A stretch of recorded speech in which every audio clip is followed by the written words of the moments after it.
देखिए, अभी भी जो केस की समाअत जारी है उसमें चीफ जस्टिस साहब की तरफ से, फाजिल बेंच की तरफ से मुसलसल ये कहा जा रहा है कि आप क्या चाह रहे हैं, आप मांग क्या रहे हैं, क्योंकि कानूनी तौर पर अदालत से जो मांगा जाता है अदालत उसी हद तक रहती है, और जो पिटिशन में रिटन शेप में, तो जिस पर हामिद खान जो वहां पर दलाइल दे रहे हैं, उन्होंने कहा कि इमरान खान को जिस तरीके से गिरफ्तार किया गया वो गलत तरीका था और उनको गिरफ्तार नहीं किया जा सकता था। इस चीज पे दलाइल जो है वो जारी हैं।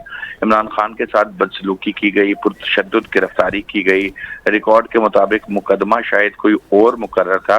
चीफ जस्टिस ने इस्तफसार किया, क्योंकि अब ये इंपॉर्टेंट चीज भी देखने वाली है कि क्या इमरान खान साहब जो है जब इस्लामाबाद हाई कोर्ट गए थे तो क्या वो इस अल कादिर ट्रस्ट केस के अंदर अपनी जमानत कराने के लिए गए थे, तो इसमें तो सिचुएशन डिफरेंट हो सकती है। लेकिन अगर वो किसी और मुकदमे में गए थे और उनको किसी और मुकदमे में गए थे तो बहरहाल फिर थोड़ा सा कानून डिफरेंट हो जाएगा। हतमी फैसला तो जाहिर है सुप्रीम कोर्ट के फाजिल बेंच साहब बैठे है, इन्होंने करना है। हामिद खान की जानिब से ये भी बताया गया कि बायोमेट्रिक के बगैर दरख्वास्त नहीं हो सकती।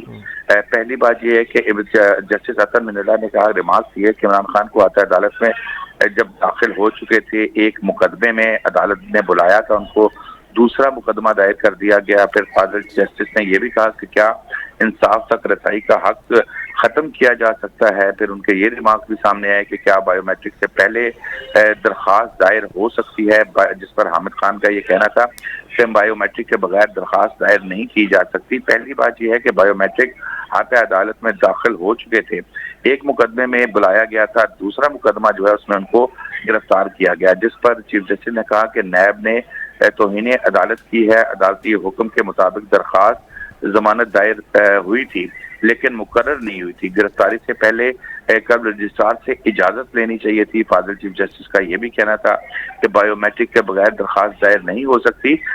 ये दलाइल जो है वो उसमें हामिद खान साहब से भी पूछा गया और चीफ जस्टिस ने ये रिमार्क्स भी दिए कि इमरान खान को नैब के कितने अफराद ने गिरफ्तार किया, जिस पर उन्हें बताया गया कि 80 से 90 अफराद ने इमरान खान को हाथ अदालत से गिरफ्तार किया था। 90 अफराद हाथ अदालत में दाखिल हुए तो अदालत की तो बेतौकीरी हुई है। चीफ जस्टिस के ये रिमार्क थे। उन्होंने कहा कि अब अटॉर्नी जनरल को तलब करते हैं। फाजिल चीफ जस्टिस ने कहा कोई शख्स भी आइंदा इंसाफ के लिए खुद को अदालत में महफूज नहीं समझेगा। इसमें बताया गया कि मियां वाली के डिस्ट्रिक्ट कोर्ट पर भी हमला किया गया, जो बदकिस्मती है। चीफ जस्टिस ने ये करार दिया।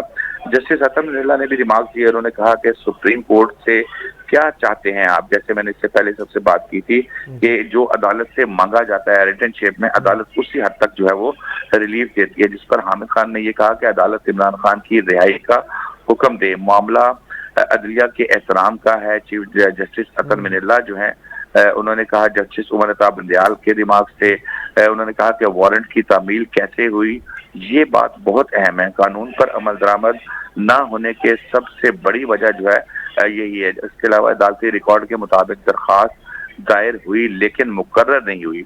जो चीफ जस्टिस ने कहा कि जो मुकदमा मुकर्रर था वो भी देख लेते हैं। बायोमेट्रिक के बगैर दरख्वास्त दायर नहीं हो सकती, जैसे से पहले भी मैंने आपको बताया कि चीफ जस्टिस के रिमार्क से ये हामिद खान साहब उसी जानिब इशारा कर रहे हैं अल कादिर ट्रस्ट की दरखास्त के हवाले से। हाँ जी बिल्कुल, हामिद खान साहब का भी वही उनके दलाइल हैं और उसमें उनकी तरफ से जो मांगा जा रहा है वो ये मांगा जा रहा है कि उनको शादाब साहब यहाँ पर एक नुक्ता है, चीफ जस्टिस साहब की जानिब से एक इशारा किया गया केस की जानिब के सुप्रीम कोर्ट की पार्किंग से एक गिरफ्तारी हुई थी, फिर सुप्रीम कोर्ट ने वो गिरफ्तारी भी वापस करवाई और जिन लोगों ने गिरफ्तारी की थी उनके खिलाफ एक्शन भी लिया गया। शायद ये उस केस की जानिब इशारा किया जा रहा है जब नैब के लोगों को तौहीन अदालत में उनके महकमे से निकाल दिया गया था। जी बिल्कुल, देखें मैं जैसे अभी एक चीज मैं बात कर रहा हूँ इम्पोर्टेंट इसके अंदर ये है कि हतमी फैसला तो जाहिर है ये फाजिल जो बेंच बैठा है इसने करना है कि क्या होता है, लेकिन थोड़ा सा यहाँ पर जो चीज मुझे नजर आ रही है वो ये है कि फिजिकल रिमांड के दौरान जो है वो किसी की रिहाई का हुक्म नहीं दिया जा सकता। जब कोई इसमें ये बिल्कुल हो सकता है कि लेकिन शबाब साहब अगर जो गिरफ्तारी उसे गैर कानूनी करार दे दिया जाता है फिर उस फिजिकल रिमांड की क्या कानूनी हैसियत रह जाएगी? इसमें देखिए, इसमें यह भी मुमकिन है कि अदालत नैब की सरजरिश करे, नैब के जो अफसरान जिन्होंने कार्रवाई की है उनके खिलाफ भी एक सख्त हुक्म सादिर कर सकती है। लेकिन जहां तक फिजिकल रिमांड की बात कर रहे हैं, मैं बात कर रहा हूँ उस जी। पे बज़ाहिर मुझे लग रहा है कि कुछ मतलब ऐसा नहीं होता, लेकिन फिर भी जो फाजिल बेंच है चीफ जस्टिस साहब की सरबराही में, ये बेंच सुपीरियर है, ये सुप्रीम कोर्ट का बेंच है।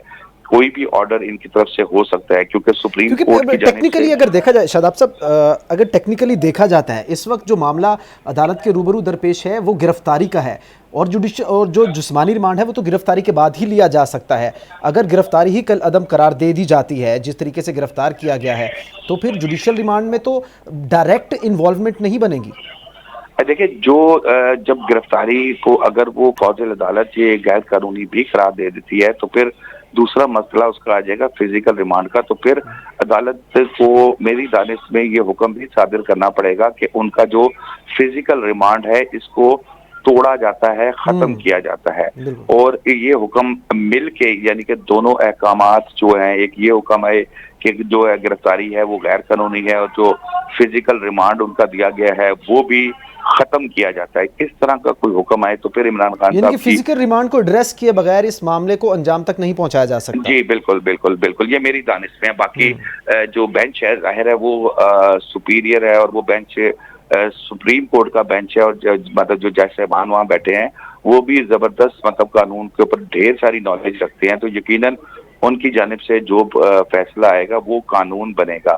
सुप्रीम कोर्ट की जानिब से जो जजमेंट आती है, सुप्रीम कोर्ट की जानिब से जो भी हुक्म सादिर होता है, वो सिर्फ एक शख्स इमरान खान के लिए नहीं, वो पूरे पाकिस्तान के लिए जो है वो हुक्म होता है। मुस्तकबिल में रेफरेंस के लिए कोर्ट होगा वो फैसला। जी बिल्कुल कोर्ट होगा, और कल को अगर किसी मियाँ वाली की या पत्तों की किसी डिस्ट्रिक्ट कोर्ट से भी किसी शख्स को गिरफ्तार किया जाता है और इस कंडीशन के अंदर गिरफ्तार किया जाता है, तो यकीनन उसका भी वो राइट होगा। बेशक अगर वो अगर फॉर एग्जाम्पल ये बेंच जो है, ये बाख्तियार बेंच है, ये फिजिकल रिमांड के खत्म करने का हुक्म सादिर करता है, तो ये भी एक प्रेसिडेंट बन जाएगा, ये भी एक मिसाल बन जाएगी कि फिजिकल रिमांड खत्म किया जा सकता है। क्योंकि इससे पहले जो एक मरतबा नैब की कस्टडी में नैब ने एक खातून को गिरफ्तार किया कि उनका जुडिशियल रिमांड लिया था, जिस पर Khawaja Sharif chief justice Lahore high court थे, उनके बेंच था, उस बेंच ने इस पे पिटिशन में उनकी खातून का जुडिशियल रिमांड, फिजिकल रिमांड जो है वो, एक तो उनकी गिरफ्तारी को गैर कानूनी करार दिया था कि खातून है, और वो सिर्फ इस बुनियाद पे कि वो एक खातून थी, तो उनकी जो जुडिशियल फिजिकल रिमांड खत्म करके उनकी जो उनको कहा था कि आप बेल अप्लाई करें। तो ये तो कानूनी तौर पे फिर वही बात कि जैसे ये बेंच जो भी ऑर्डर करेगा वो एक परमानेंट मुस्तकिल कानून बन जाएगा। अगर इमरान खान साहब की रिहाई से मुतालिक इस तरह का कोई ऑर्डर फाजिल बेंच देता है, तो वो यकीनन फिर फ्यूचर में भी किसी भी मैं आपको जैसे बताया कि डिस्ट्रिक्ट लेवल की कोर्ट में या किसी भी कोर्ट में जो ट्रायल कोर्ट्स होती हैं, वहां पर भी ये एक कानून बन जाएगा। जब सुप्रीम कोर्ट की जजमेंट आती है तो वो कानून बन जाती है।